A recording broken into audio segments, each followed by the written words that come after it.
लिंग पुराण में 7 गलतियां बताई है कंगाल होने की।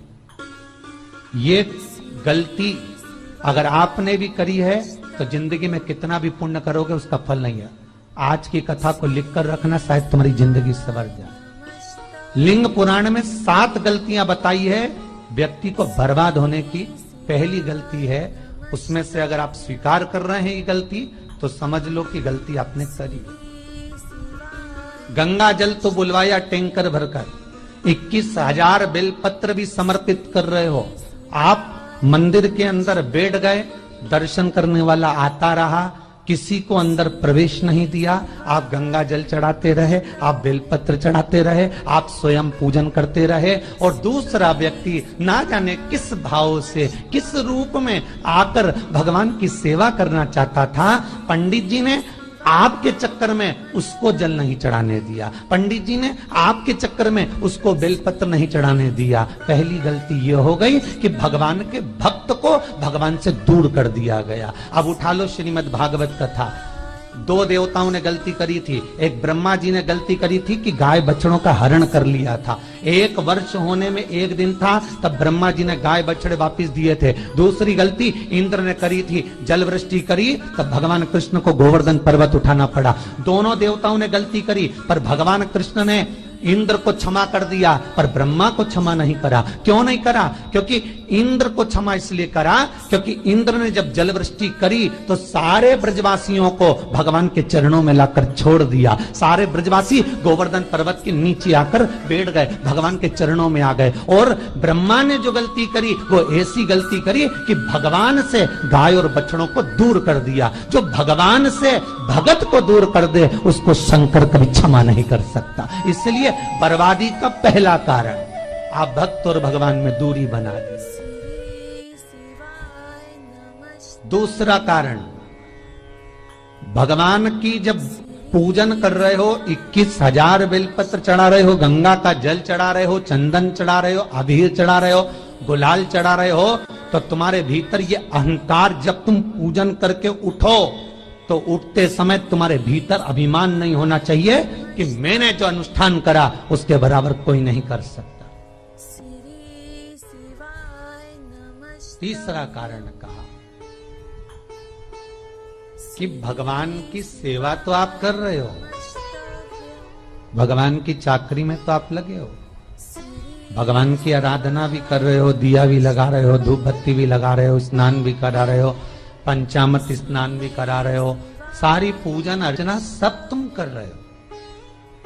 पर हो सकता है इस पूजन अर्चना में आप केवल 3 घंटा पूजन करते हो और बाकी के समय किसी न किसी की जीवात्मा को दुख पहुंचा रहे हो। एक कथा में एक बात कही थी कि भले मंदिर में दिया मत लगाओ, भले मंदिर में जाकर धूप बत्ती मत जलाओ, भले मंदिर में जाकर भोग मत लगाओ, भले मंदिर में जाकर जल मत चढ़ाओ, कुछ मत करो, भले भगवान को नए कपड़े मत पहनाओ, भले तुम्हारी मर्जी पड़े भगवान को भोग मत लगाओ, पर शास्त्र कहता है कुछ मत करो, पर एक काम जरूर करना कि किसी के चेहरे पर प्रसन्नता ला देना तो मंदिर में दिया जलाने के बराबर होगा। किसी के चेहरे पर चमक ला देना, प्रसन्नता ला देना तो अगरबत्ती लगाने के बराबर होगा। किसी गरीबड़े के, किसी दुखी के चेहरे पर अगर तुमने प्रसन्नता ला दी तो वो भगवान को कपड़े पहनाने के बराबर होगा। मालूम पड़े तुम मंदिर में पूरी सब्जी बांटो, मंदिर में भोजन कराओ, मंदिर में सारा पकवान चढ़ाओ,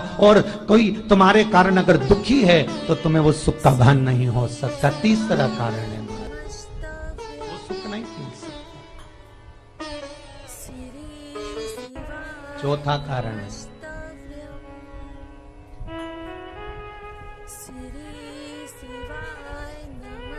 महाराज, जिस मंत्र को पढ़ा जा रहा है, जिस मंत्र का स्मरण किया जा रहा है,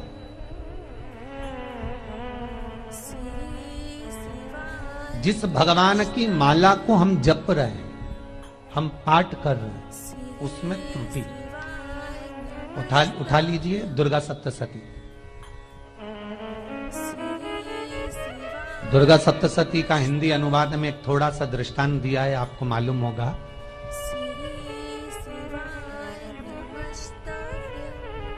एक जजमान सप्तशती का पाठ कराते थे नवरात्रे में। नवरात्रे पूरे होते थे और उनकी पत्नी मर जाती थी।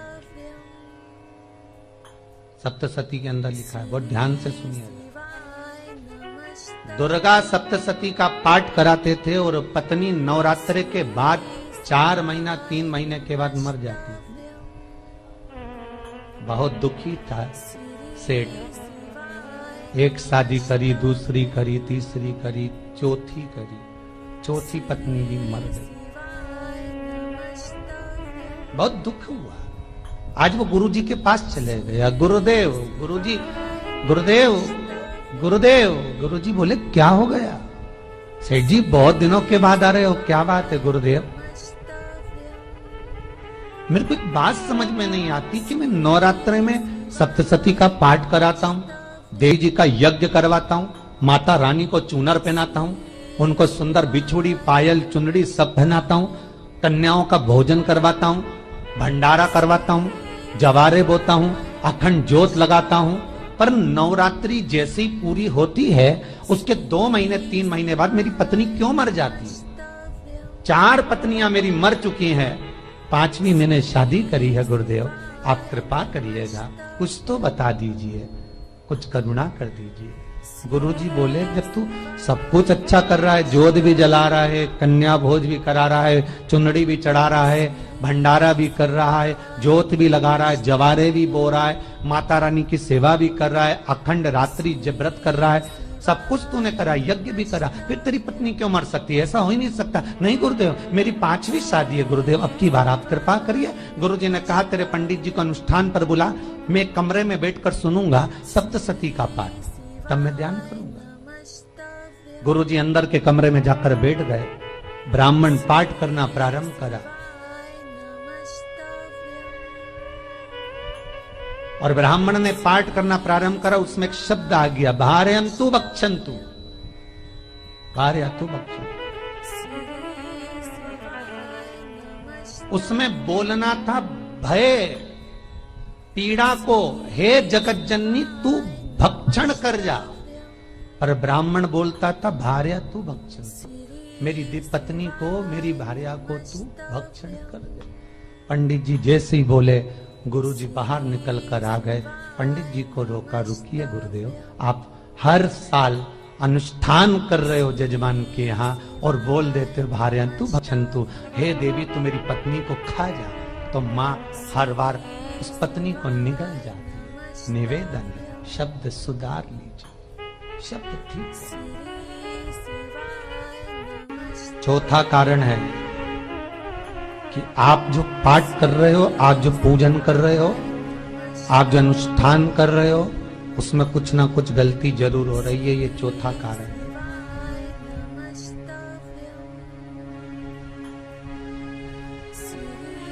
एक बार पूरे घर के लोगों को बिठाओ, अपने घर के लोगों को, मम्मी से पूछना, मम्मी तुम कौन कौन सा पाठ करती हो? एक बार मम्मी से पूछना। फिर एक बार पापा से पूछना, पापा आप कौन कौन सा पाठ करते हैं सुबह? फिर बहू से पूछना, भाभी आप कौन कौन सा पाठ करती हो? फिर छोटी दुल्हन से पूछना, छोटी दुल्हन तुम कौन कौन सा पाठ करती हो? भैया आप कौन कौन सा पाठ करते हो? आप कौन कौन सा पाठ करते हो? पूछना। जब घर के अंदर बड़ी बहू अलग तरह का पाठ कर रही है, छोटी बहू अलग तरह का पाठ कर रही है, मंजली बहू अलग तरह का पाठ कर रही है, माँ अलग तरह का पाठ कर रही है, पति अलग तरह का पाठ कर रहा है, तो उसका जो प्रभाव है, कौन सी चीज कहां टकरा रही है, जिसके कारण घर में रोग इतना है कि कोई सही होने वाला ही नहीं है।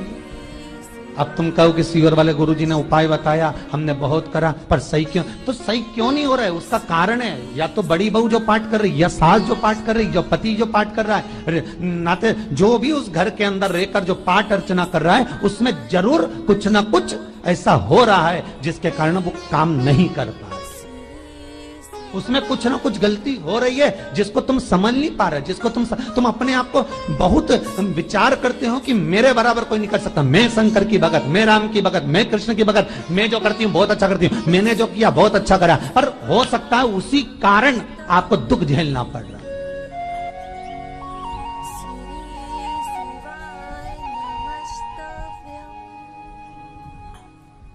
उसी के साथ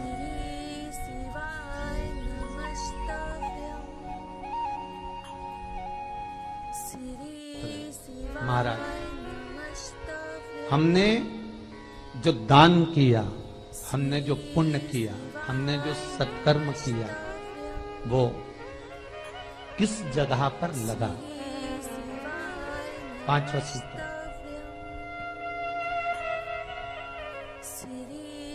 जो आप दान कर रहे हो, जो आप पुण्य कर रहे हो, सत्कर्म कर रहे हो, वो किस जगह पर लगा? ये पांचवा सूत्र। फिर निवेदन करेंगे, गाय, बेटी और लक्ष्मी 50 बार विचार करना, तब किसी को देना। बेटी किसी ऐसे को मत ब्याह देना जो जुआ खेलता हो, मदिरापान करता हो, मांसाहार करता हो, वेश्यावृत्ति करता हो। वो बेटी का सम्मान नहीं करेगा। बेटी रोएगी तो कन्यादान करने वाले को रोना पड़ेगा। दूसरे नंबर पर गौ माता। गाय ऐसे ब्राह्मण को दान मत देना कि ब्राह्मण के घर में खुद रहने की जगह नहीं और गाय को ले जाकर तुमने दे दिया और उस ब्राह्मण ने जब तक दूध दिया बांध कर रखा, एक तगाड़ी बाल्टी साड़ी के चक्कर में ले लिया, सोने के सींग के चक्कर में ले लिया और बाद में वही गाय कसाई के हाथ में बिक गई और कसाई ने काटा तो बद्दुआ तुमको लगी। बेटी, गाय और लक्ष्मी, पैसा भी किसी ऐसे भिखारी के कटोरे में मत दान देना कि जिसने ले जाकर मदिरा पान में लगा दिया, जुए में लगा दिया, वैश्यावृत्ति में लगा दिया। अगर जिस भिखारी के कटोरे में पैसा दिया उसने शाम को ले जाकर मदिरा पान में जुए में लगा दिया तो लक्ष्मी रोती है कि तूने मुझे गलत जगह पर दिया है, इसलिए अब तुझे रोना पड़ेगा। तब व्यक्ति को रोना पड़ता है, फिर व्यक्ति रोता है। गाय, बेटी और लक्ष्मी 50 बार विचार करो, क्या सही जगह पर दे रहे हो? और अच्छी जगह पर दोगे तो संपदा भी बढ़ती है, सुख आता है। अगर बेटी सुखी रहेगी तो मायके के लोग सुखी रहेंगे, गौ माता सुखी रहेगी तो संसार सुखी रहेगा। और आपने जो धन दिया, आपने जो पैसा दिया किसी भिखारी के कटोरे में, अगर उसने गलत जगह पर लगाया तो रोना तुमको पड़ेगा। किसी आजकल के भिक्षुकों को अगर रोटी दे दो तो लेते ही नहीं, आटा दो तो नहीं लेते।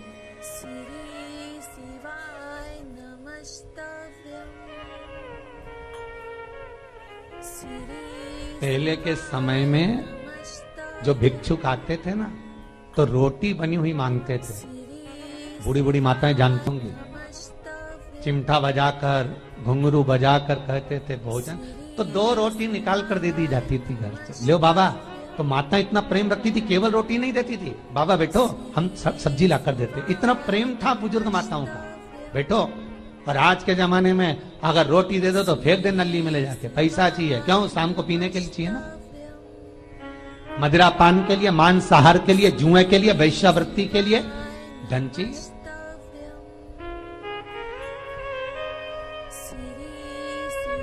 भोपाल के और इंदौर के, इंदौर का राजवाड़ा चौराया और भोपाल का लाल घाटी चौराया, इन दोनों चौराहे पर इतने से बच्चे लोग भीख मांगते हैं और उनकी माताएं और उनके पिता रोड के किनारे पर चिलम लगाते बैठे रहते हैं, पांव लंबे करके पड़े हैं और ये कमा कमा के उनको दे रहे हैं। और धन्य हैं ऐसे लोग जो उनको दान भी दे देते हैं। जिसको जरूरत है उस तक कुछ नहीं पहुंचता। अभी भी 4-6 महीने लॉकडाउन चला, जिसको जरूरत थी एक रोटी की उस तक कुछ नहीं पहुंचा, और जिसके पास में पहले से भरा हुआ था उसने और ले जाके भर लिया।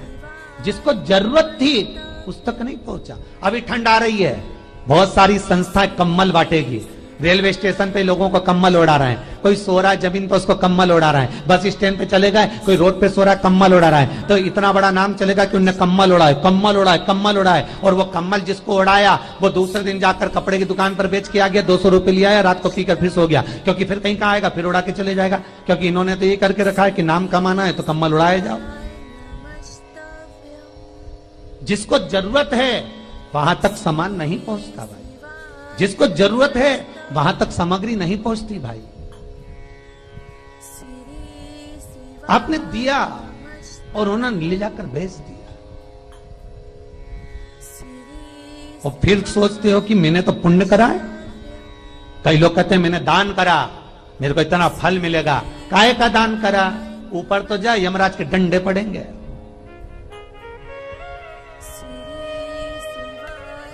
रेल में, ट्रेन में आप बैठ जाओ रिजर्वेशन कोच में, छोटे छोटे लड़के आते हैं अपना कपड़ा उतारते हैं।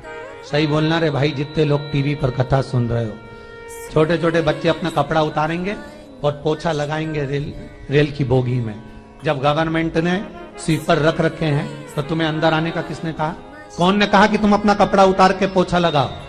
और वो अपने शरीर का कपड़ा उतार कर पोछा लगाता है, आपके आगे हाथ फैलाता है, आप 1-1, 2-2 रुपए दे देते हो। वो अगले स्टेशन पर उतरता है, कोई सूंघने की सामग्री लेता है, सूंघ सूंघ के वो बर्बाद हो जाता है और कहीं कूद कर मर जाता है। उसके मरने में 1 रुपया तुम्हारा भी लगा है, इसलिए नरक तुमको भी भोगना पड़ेगा, क्योंकि उसके मरने में तुमने हेल्प करी है।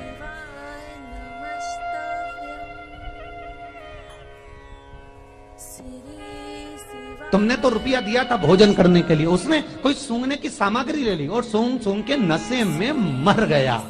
उसके मरने में 2 रुपए तुम्हारे हैं, 1 रुपए तुम्हारा है, तो भोगना तो तुमको भी पड़ेगा ना।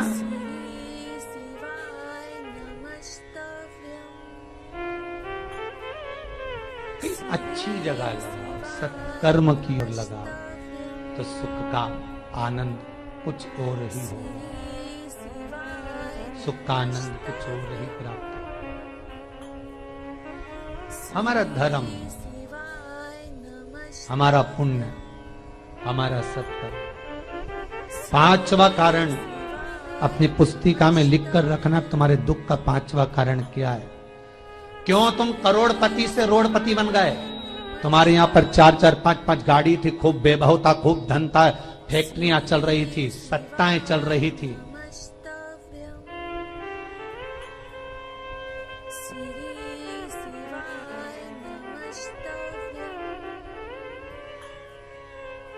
खूब सत्ताएं थी, खूब वैभव था, खूब धन था, पर कुछ भी नहीं, सब धरा की धरा रह गए सारा। कोई वैभव बचा ही नहीं, कोई वैभव नहीं। एक हमारे सेंधवा के भगत हैं महाराज, बड़े भावपूर्ण भगत।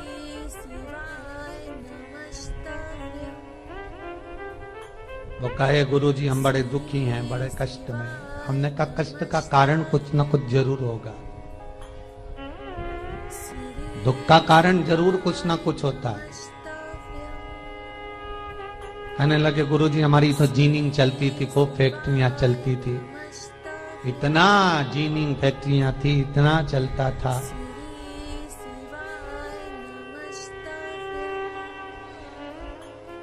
इतनी जीनिंग चलती थी, इतनी फैक्ट्रियां चलती थी, गुरुदेव बहुत दुखी हो गए। हमने कहा दुख का कारण, जो ये 7 कारण है शिव महापुराण के, लिंग पुराण में जो 7 कारण बताए हैं दुख आने के, जब फैक्ट्रियां अच्छी चल रही, जीनिंग अच्छी चल रही, व्यापार अच्छा चल रहा है, तो 7 कारण बताए हैं कि आप उन 7 कारण में से कोई कारण आपके साथ में हुआ है जिसके कारण आप रोड पर आ गए, करोड़पति से रोडपति बन गए। कभी कभी नगर में, गांव में सभी का व्यापार एक साथ समाप्त हो जाता है। कभी कभी गांव में, नगर में सबका व्यापार एक साथ समाप्त हो जाता है, सबका व्यापार एक साथ ही खल्लास हो जाता है, समाप्त, सभी कर्जे में हो जाते हैं। तो समझ लेना कि उस गांव के खेड़े का देव महादेव, उस गांव का खेड़ापति भगवान शंकर उस गांव का शिव जरूर रुष्ट हुआ है, आने का प्रयास करो, जिससे अपनी नगर, अपना गांव फिर उन्नति की सीढ़ी पर चढ़ जाए। पांचवा कारण मंत्र जाप, अर्थात तुम्हारा फिर निवेदन, गाय, बेटी और लक्ष्मी 50 बार विचार करना तब दे।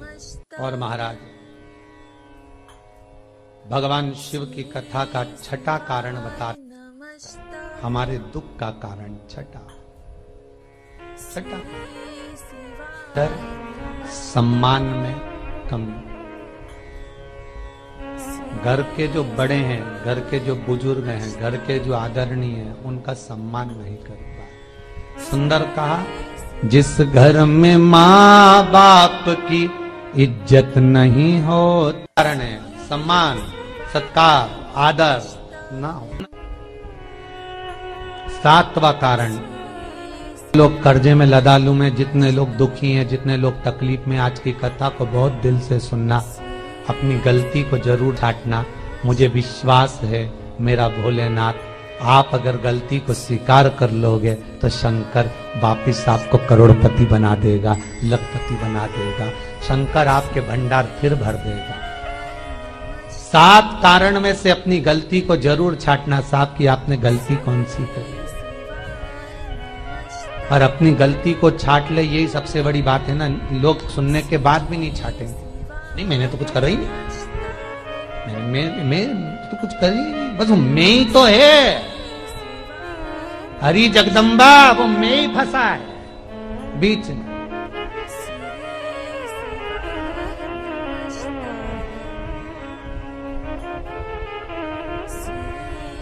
सातवां कारण, महाराज किसी का बेकार धन हमारे घर में आ जाए। एक कथा बहुत सुंदर है। एक गांव में एक व्यक्ति रहता था, खूब अच्छी कमाई करता था। पत्नी ने कहा, तुम्हारे पास कमाई अच्छी हो रही है तो ये पैसा तो कोई चुरा के ले गया तो पति बोला क्या करना चाहिए, तो एक काम करता हूं, बाजार से कोड़ियां खरीद लेता हूं। कोड़ियां जानते हो, वो ऐसे बच्चे लोग खेलते हैं, कोड़ी खरीद लाता हूं। अब गांव का व्यक्ति रोज कोड़ियां खरीद के लाए, उनके यहाँ बोरे पे बोरे भरा गए, बारदान पर बारदान भरा गए, पूरा कमरा कोड़ियों से भरा गया। एक दिन राजा बीमार पड़ गया। राजा बीमार पड़ा तो राजा को वेदों ने, डॉक्टरों ने कह दिया इसका एक ही इलाज है, कोड़ियां लाई जाए, कोड़ियों को जलाकर राख बनाई जाए, वो राख राजा के शरीर पर मली जाए। राजा के शरीर पर जब राख को मलेंगे तो राजा ठीक हो जाएगा। राजा ने अपने दूतों से कहा, जाओ नगर में कोड़ियां देखो। राजभवन में देखा तो कोड़ी नहीं थी, बाजार में देखा तो कोड़ी नहीं थी, सारा मार्केट घूम लिया, चारों तरफ के राज्य देख लिया, कोड़ी नहीं मिली। राजा ने दूतों से पूछा बात क्या है। दूतों ने बाजार वालों से पूछा, भैया कोड़ियां क्यों नहीं है।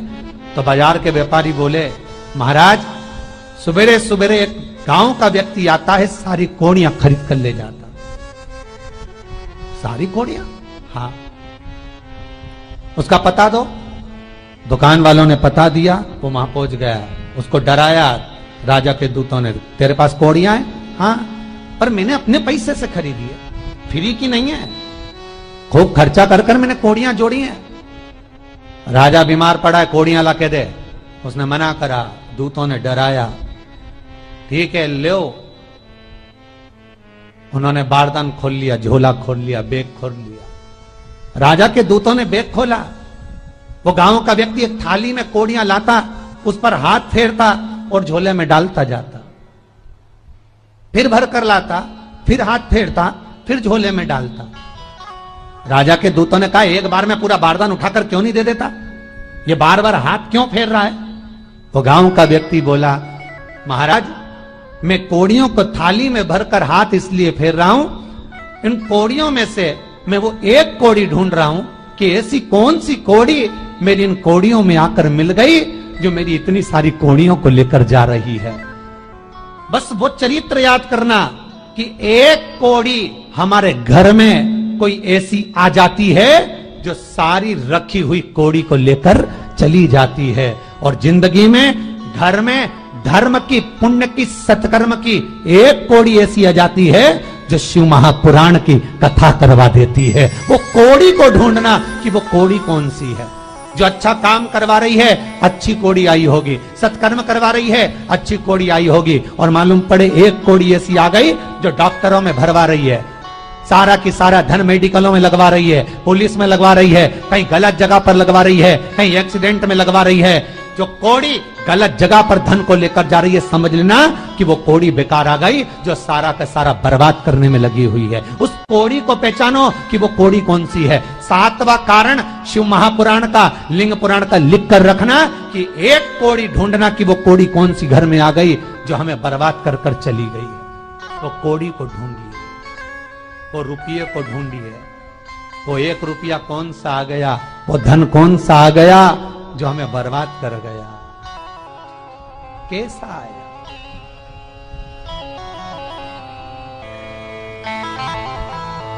धन कौन सा आ गया ऐसा जो हमें बर्बाद कर दे।